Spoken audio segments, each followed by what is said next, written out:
Welcome to delight cinemas. இந்த வீடியோவில் நம்ம கிறிஸ்டோஃபர் நோலன் எடுத்த டார்க் நைட் ட்ரையாலஜியில் தேர்ட் அண்ட் ஃபைனல் பார்ட்டாக 2012 ரிலீஸ் ஆன தி டார்க் நைட் ரைசஸ் படத்தில் இருக்கிற ஹிடன் டீட்டெயில்ஸ் என்னென்னங்கிறது தான் இந்த வீடியோவில் நம்ம பார்க்க போகிறோம். இதுக்கு முன்னாடி நம்ம சேனலில் 2008 ரிலீஸ் ஆன தி டார்க் நைட் படத்தோடைய ஹிடன் டீட்டெயில்ஸை போட்டிருந்தோம். அந்த வீடியோவை பார்க்காதவங்க கீழே டிஸ்கிரிப்ஷனில் அந்த வீடியோ லிங்க் கொடுத்துருக்கேன், போய் பாருங்கள். இந்த டார்க் நைட் ரைசஸ் படத்தோடைய ஸ்டார்டிங்கில் வந்து பார்த்தீங்கன்னா ஒரு ஐஸ் பிரேக் ஆகி அதில் பேட் சிம்பிள் வர மாதிரி காமிச்சிருப்பாங்க. இந்த விஷயம் வந்து இந்த படத்துக்கூடயும் கனெக்ட் ஆகும். இந்த படத்துலையும் வந்து பார்த்தீங்கன்னா நிறைய பிரேக் ஆகிற மாதிரி தான் வந்து சீன்ஸ் வச்சுருப்பாங்க. ஒரு அமெரிக்கன் ஃபுட்பால் கிரவுண்ட் வந்து உடையிற மாதிரி காமிச்சிருப்பாங்க. பிரிட்ஜ் வந்து ஒரு கட்டத்தில் வந்து பிரேக் ஆகிற மாதிரி காமிச்சிருப்பாங்க. சிட்டியில் இருக்கிற சில டன்னல்ஸ் எல்லாமே கூட வந்து பிரேக் ஆகிற மாதிரி காமிச்சிருப்பாங்க. ஸோ இந்த மாதிரி இந்த படம் ஃபுல்லாகவே வந்து நிறைய பிரேக் ஆகிற மாதிரி தான் வந்து சீன்ஸே வச்சிருப்பாங்க. இந்த படத்தில் கேட் உமன் வந்து ஒரு பேர்ல் செயின் போட்டிருக்க மாதிரி காமிச்சிருப்பாங்க. இந்த செயினை ப்ரூஸ் வெயினுடைய லாக்கர்லேருந்து தான் அவங்க திருடி இருப்பாங்க. இந்த செயின் வந்து பார்த்தீங்கன்னா பேட்மேன் பிகின்ஸ் படத்தில் ப்ரூஸ் வெயினுடைய அம்மா போட்டிருப்பாங்க. ஸோ ஒரு திருடன் வந்து ப்ரூஸ் வெயினுடைய அம்மா கழுத்தில் இருக்க இந்த செயினை இழுக்கும் போது அந்த பேர்ல்ஸ் எல்லாமே கீழே செதற மாதிரி காமிச்சிருப்பாங்க. அருந்து போன அந்த செயினை சரி பண்ணி அவங்க அம்மா ஞாபகமா ப்ரூஸ் வெயின் இன்னும் அந்த செயினை வச்சிருக்காரு அப்படிங்கறத இந்த டார்க் நைட் ரைசஸ் படத்துல தான் காமிச்சிருப்பாங்க. கிறிஸ்டோபர் நோலனுடைய கசின் மிராண்டா நோலன் வந்து இந்த படத்துல ஒரு கேமியோ பண்ணிருப்பாங்க.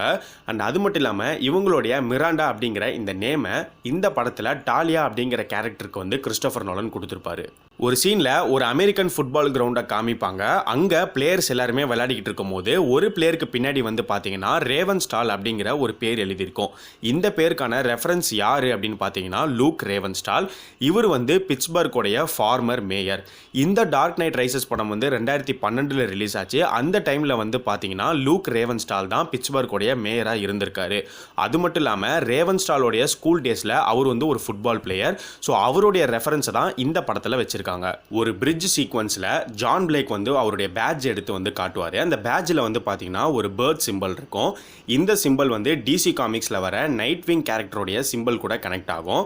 ஸோ ராபின்கிற கேரக்டர் தான் வந்து நைட் விங்காக மாறுவார். அதே மாதிரி இந்த படத்தோட எண்டில் வந்து பார்த்தீங்கன்னா ஜான் பிளேக் தான் ராபின் அப்படின்னு நமக்கு ரிவீல் பண்ணுவாங்க. ஒரு சீனில் ப்ரூஸ் வெயினை காமிக்கும் போது பார்த்தீங்கன்னா அவருடைய லெஃப்ட் ஹேண்டில் ஒரு தழும்பு இருக்கிற மாதிரி காமிச்சிருப்பாங்க. இந்த தழும்புக்கான டீட்டெயிலிங் வந்து டார்க் நைட் படத்தில் பேட்மேனை வந்து ஒரு டாக் வந்து கடிச்சிரும்.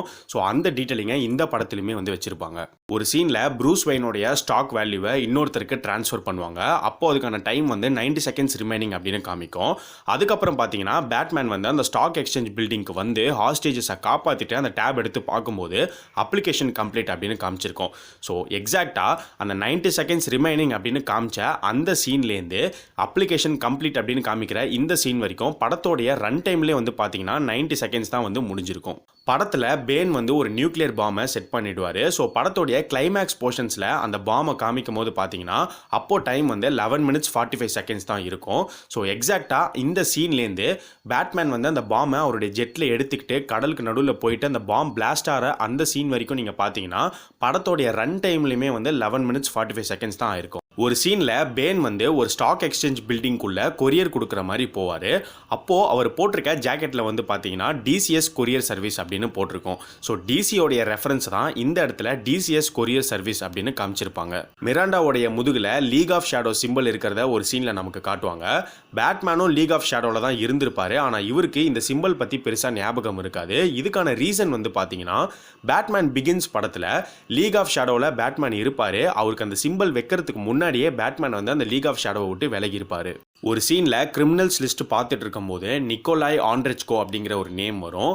இந்த ஆண்ட்ரெச்கோ அப்படிங்கிற நேம் ரெஃபரன்ஸ் வந்து டார்க் நைட் படத்துலையுமே யூஸ் பண்ணியிருப்பாங்க.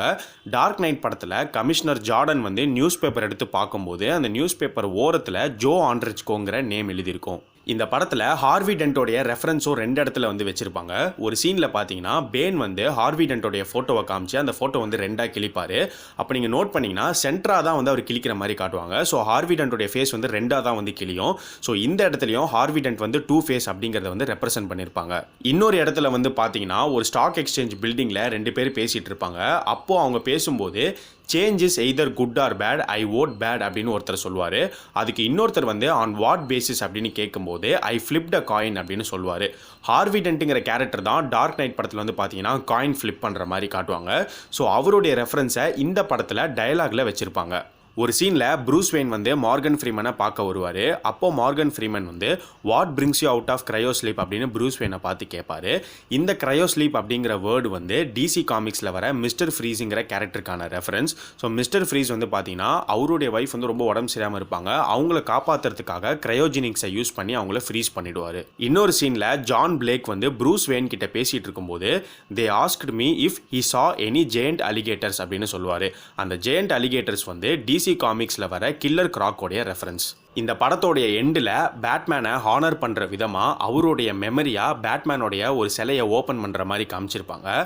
அதே சீனில் கிறிஸ்டோஃபர் நோலன் வந்து டார்க் நைட்டில் ஜோக்கராக நடித்த ஹீத் லெட்ஜருக்குமே ட்ரிபியூட் கொடுத்துருப்பாரு. அந்த சீனை டாப் ஆங்கிள்லேருந்து காட்டும்போது கீழே உக்காந்துருக்க மெம்பர்ஸோடைய ஃபார்மேஷன் வந்து பார்த்தீங்கன்னா ஜோக்கர் ஸ்மைல் மாதிரியே தெரியும். இது எல்லாமே தான் தி டார்க் நைட் ரைசஸ் படத்தில் இருக்கிற ஹிடன் டீட்டெயில்ஸ். ஸோ இதை தவிர நீங்கள் இந்த படத்தில் ஏதாச்சும் நோட்டீஸ் பண்ணியிருந்தீங்கன்னா அதை இந்த வீடியோ கீழே கமெண்ட் பண்ணுங்கள். இந்த வீடியோ உங்களுக்கு பிடிச்சிருந்தா ஷேர் பண்ணுங்கள். மறக்காமல் நம்ம சேனலுக்கு சப்ஸ்கிரைப் பண்ணுங்கள்.